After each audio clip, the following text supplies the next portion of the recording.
Alors le statut de l'auto-entrepreneur, au départ, ça correspond au régime de la micro-entreprise. Par rapport à ça, donc, il y a un seuil de chiffre d'affaires à ne pas dépasser, donc 80 500 euros pour l'achat-revente de marchandises et 32 600 euros pour la prestation de services et les professions libérales aussi. Donc ce statut d'auto-entrepreneur peut être pertinent pour deux choses. Premièrement, c'est pour étudier son marché dans un premier temps.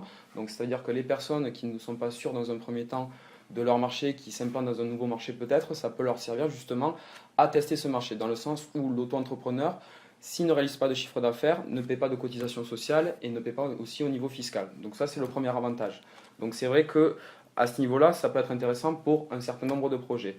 Cependant, on a pu constater qu'une grande partie d'auto-entrepreneurs ne réalisaient pas de chiffre d'affaires.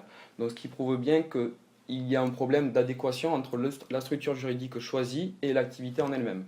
Donc après, au niveau des profits des auto-entrepreneurs, c'est vrai que c'est très hétérogène. On a des personnes qui vont faire ça pour avoir un complément de revenus, des personnes qui malheureusement ne trouvent pas de travail et qui comptent se créer leur propre travail. Donc c'est vrai qu'on a des profils assez hétérogènes et on essaye justement en amont de leur donner un maximum d'informations pour qu'ils puissent se créer dans les meilleures conditions. Alors premièrement, le passage qui est vraiment très conseillé au niveau de la CCI, ce sont les après-midi de la création. Les après-midi de la création, où là, on présente l'ensemble de la méthodologie liée à la création d'entreprise. Et enfin, on présente aussi l'ensemble des services de la CCI et la valeur ajoutée qu'on peut leur apporter dans ce projet de création.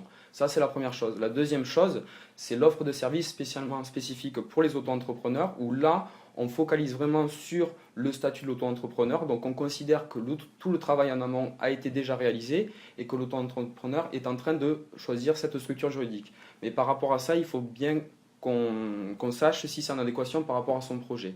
Donc là, par rapport à cette nouvelle réunion, nous allons présenter un peu les avantages et les inconvénients de l'auto-entrepreneur. Nous allons présenter aussi les activités qui sont peut-être exclues de l'auto-entrepreneur que le porteur de projet n'avait pas forcément vues.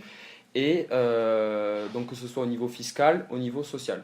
Donc c'est une présentation du régime dans sa globalité pour que les porteurs de projet comprennent bien dans quoi ils s'engagent en fait.